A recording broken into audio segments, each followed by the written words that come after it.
Fait qu'aujourd'hui, les gars, petit concept de redraft 2018. Ça n'a pas été créé par eux parce que des redrafts, tout le monde en fait. Mais c'est Cheap Shot Pod. Le concept, c'est quand même, je l'ai pris d'eux. Fait qu'écoutez, 2018, les gars, on va y aller bien simple. Seb, je vais te nommer en premier. Tu me dis ton premier. Déjà, le premier, j'espère qu'on a tous le même, les gars. Fait que Seb, tu me dis ton premier, je dis le mien. Claude, tu dis le tien. Tout à l'heure, j'ai pas vu le même premier, là, mais moi, Brady Kachuk, sans aucun doute, premier. Brady Ketchuk, OK. Ouais. Brady Ketchuk, moi, j'ai Quinn Hughes. Claude? OK. Claude aussi, je pense, ouais. Ouais, moi aussi, j'étais allé avec Quinn Hughes. OK. Seb, tu comprends que tu es tout seul. Là. Fait que va falloir que tu nous Ouais. expliques comment Brady Ketchuk avant Quinn Hughes. Quinn Hughes, défensivement, c'est un fiasco. Brady Kachuk, c'est un gars que tu as besoin en série. C'est un gars plus solide. En tout cas, j'essaie de me défendre seul, là, mais... Non, mais si c'est tes explications, c'est Ouais. correct. Ouais. Pat, as-tu peut-être une réponse du pourquoi on met Quinn Hughes avant Brady? Ben, fiasco défensivement, je suis pas trop d'accord. Mais bref, mettons qu'il est correct défensivement, puis qu'offensivement, c'est une bête. Un défenseur, toujours plus. Un bon défenseur, un excellent défenseur, c'est toujours plus difficile à avoir qu'un bon joueur qu'un bon attaquant. Okay? Je ne me souviens plus c'est qui l'a dit la première fois, mais ça a été répété souvent. Tu n'as jamais trop de défenseurs dans une équipe. Okay? Parce que ça te prend toujours de la profondeur. Bon, Quinn Hughes, capitaine, c'est sûr que Brady Ketchuk aussi. Mais je trouve que, pour ces raisons-là, je trouve que Quinn Hughes méritait d'être là avant Brady Ketchuk. On a Gab Lemire qui nous dit « Je suis d'accord avec Seb ». Fait qu'on est 2-2. Gab, t'es pas dans l'écran, mais on est 2-2. C'est bon. Fait que, je veux dire, genre, Quinn Hughes, 60 points, right, mais le gars, il était à plus 10. Fait que ça veut dire qu'il est quand même sur la plupart du début de son équipe. Sauf que son équipe, cette année, c'est une crise de joke. Ouais, c'est sûr. C'est sûr. Mais... Fait mettons qu'on continue. Claude, ton deuxième, j'imagine que chez c'est qui, mais tu peux le dire pareil. Mon deuxième, Brady Ketchuk. Brady Ketchuk, écoute, ce qui amène... je vais vous laisser parler, puis si j'ai besoin d'explications, je le ferai.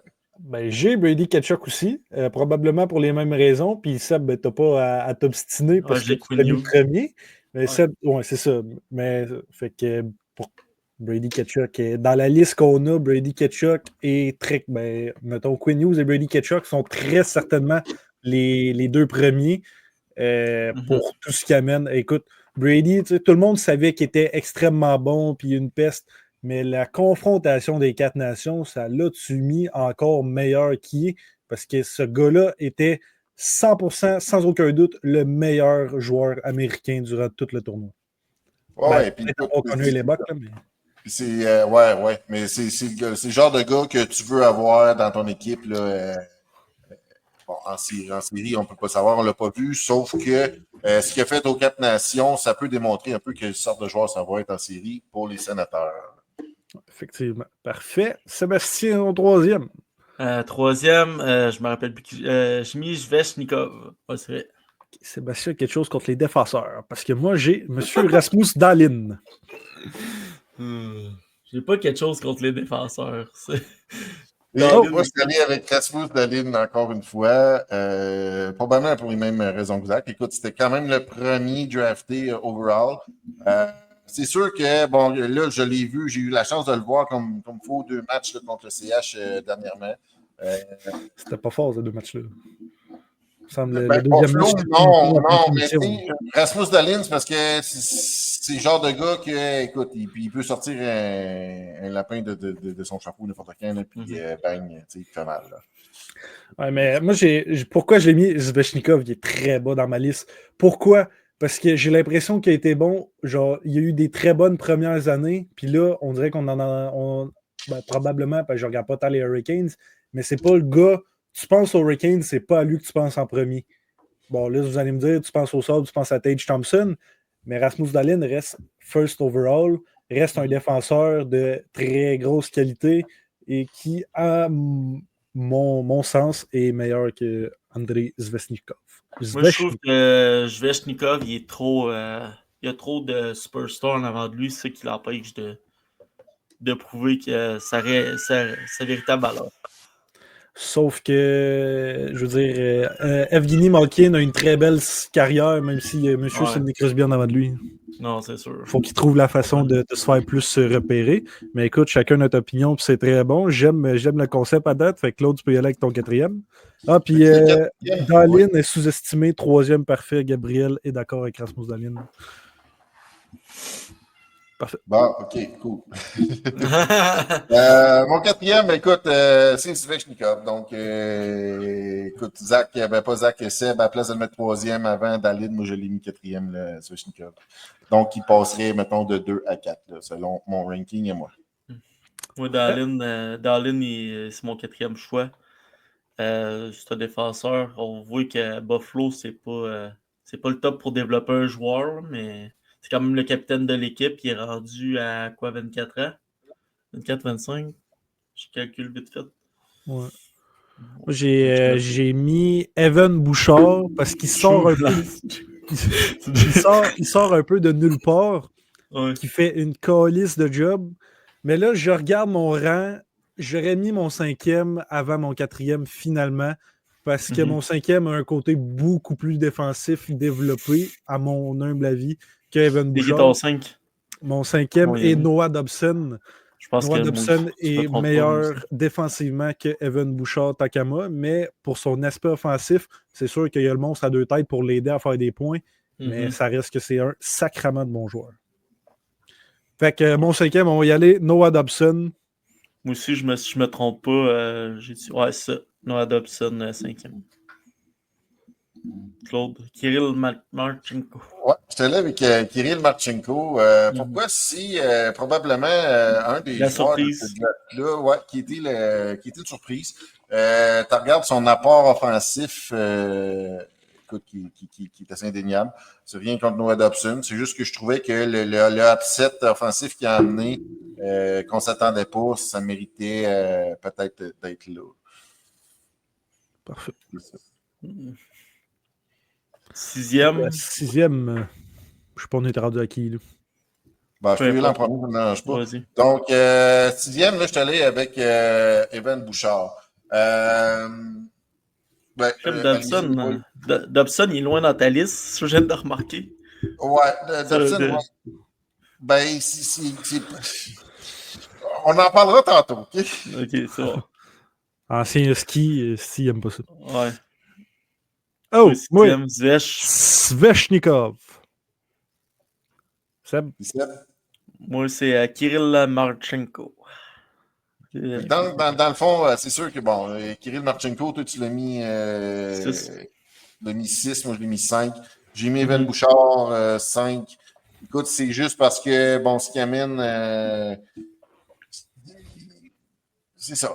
Écoute, regarde, c'est pas un joueur parfait, sauf que, tu sais, 2018, c'est quand même un draft assez difficile. C'est dur à évaluer, hein. Ouais. Ben à partir de ça, mais... les 5 premiers, mettons 6-7 premiers, ben déjà, on n'est pas totalement pareil, mais c'était un peu plus facile. À partir de 8, 9 puis 10, là, tabarouette, c'était dur à classer. Non, c'est vraiment tough à classer. Là, on est rendu à 7e, Sébastien. 7, j'ai mis Evan Bouchard. Je trouve que dans un club autre que les Oilers, il ne serait pas le même style de défenseur offensif. OK. Moi, j'ai mis M. K-Andre Miller. Très bon défenseur, très bon jeune défenseur qui tarde un peu peut-être à se faire totalement valoir, mais en même temps, il a un pied dans la porte pour être une superstar tant qu'à moi. Mon 7e, j'ai mis Joel Farabee. Quand même déjà atteint le plateau des 20 buts, pas cette année, là, mais dans les autres saisons avant. Un joueur un peu, je veux dire, underrated. Un joueur un peu qui passe un peu sous silence, mais encore hier, bon, là, c'est pas parce qu'il scorait hier, mais encore hier, il a scoré c'est lui qui a scoré contre les Canadiens le seul but. Fait que c'est pour ça que Joel Farabee, moi, je l'ai monté un peu, je l'ai mis dans mon top 7. Ce qui exclut, oui, ça exclut Noah Dobson dans mon top 7. Fait qu'il est dans ton top 8 au moins. On va aller voir ça tout de suite. Noah Dobson, oui, dans mon top 8. Fait que, écoute, oui, c'est ça. Noah Dobson, c'est pas que j'aime pas le joueur, j'aime beaucoup le joueur parce que sinon, il n'aurait pas été dans mon top 10. Mais c'est ça. Donc, son poise offensif qui amène défensivement quand même fiable. Écoute, c'est sûr que ça reste à discussion parce que le repêchage, c'est jamais une science exacte. Puis, est-ce que tu préfères Evan Bouchard ou Noah Dobson, deux défenseurs différents? Okay, c'est ça. C'est juste pour le repêchage, pas une séance exacte, parce que pour ceux qui écoutent le hockey depuis longtemps et qui sont intéressés par les drafts, tu verras que Dobson 8e est impardonnable.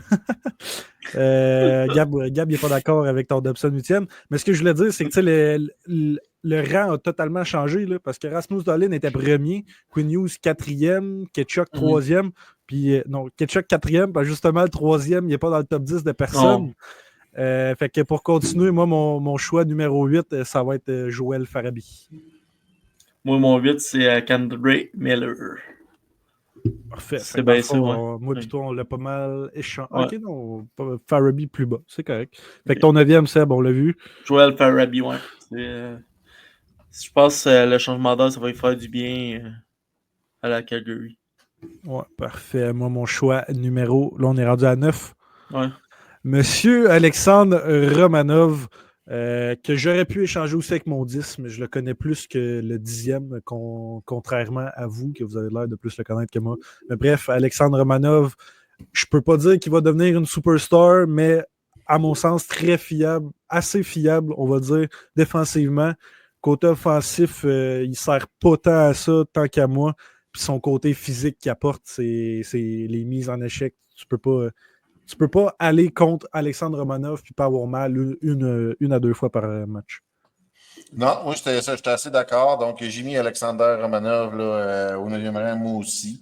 Un joueur un peu plus silencieux. Tu sais, c'est pas le genre de joueur que tu vois d'un match, à part quand il fait des grosses mises en échec. Là. Mais tu sais, c'est pas le genre de joueur qui va être super éclatant. Mais donc, il est dans mon top 10 pour sa fiabilité. Le top 7 est solide. Après, c'est dur à classer. On m'a dit good job, boys. Pas évident à faire. Message de Gabriel. Pour finir mon top 10, j'ai mis Rasmus Sandin, un défenseur quand même très bon défensivement. J'ai hésité à le mettre longtemps, mais j'ai été avec Kirill Marchenko justement, parce que c'était impossible que j'y allais avec ceux que je connaissais qui restaient justement, c'était fucking Kotkaniemi. C'était impossible que j'y aille avec lui. J'ai checké les stats un peu de Marchenko, sans le connaître, il avait l'air de bien fonctionner. Fait que c'est pour ça qu'il est juste mon 10e comparé à votre 5e puis votre 6e. Puis moi, mais je termine ça avec Barrett Hayton. J'ai hésité. Est-ce que je vais avec Barrett Hayton ou je vais avec K'Andre Miller? Parce que j'étais là. J'étais vraiment là. Puis, écoute, j'ai regardé Hayton, Kotkaniemi, K'Andre Miller. OK. Fait que là, vite fait, j'ai éliminé Kotkaniemi. Là, je regardais, puis je trouvais que Barrett Hayton, l'impact qu'il avait eu, c'était peut-être plus... bon, je sais que c'était un attaquant versus un défenseur, mais je regardais que l'impact qu'il avait eu était peut-être plus important que l'impact de K'Andre Miller. Parfait. C'était très intéressant. On pourrait refaire d'autres drafts à un moment donné. Je pense qu'on a eu des bons débats, pareil. Ouais, je pense que le prochain podcast, ça doit être ça, parce que je vais essayer d'interchanger, mais je pense que c'est peut-être plus long, mais je trouve que c'est même pas dans le top 15 si on refait le draft. Probablement pas. Je vais mettre une autre vidéo sur YouTube, que je vais couper ce segment-là, puis je vais faire une autre vidéo, parce que le monde va être quand même intéressé à voir ça serait quoi notre top 10 de ce draft-là. Ouais, parfait. Puis c'est ça, c'est peut-être un peu plus long, mais ça mène à plusieurs discussions, à savoir qui pense quoi. Comme je pensais pas que Seb aimait pas les défenseurs. Non, mais c'est ça. Puis, mais Barrett Hayton, j'y ai pensé aussi. J'ai l'impression qu'encore une fois, comme Svetch, on le voit pas assez à cause des autres attaquants dans son équipe, en Dylan Gunter, en Clayton Keller, puis c'est quoi l'autre? Cooley. C'est pas la vedette offensive. Mais bref, c'est ce qui conclut le redraft de 2018. Je sais pas encore quel draft qu'on va faire la semaine prochaine, mais Yes. Fait que, les boys, je vous laisse le mot de la fin. Je m'en retourne dans le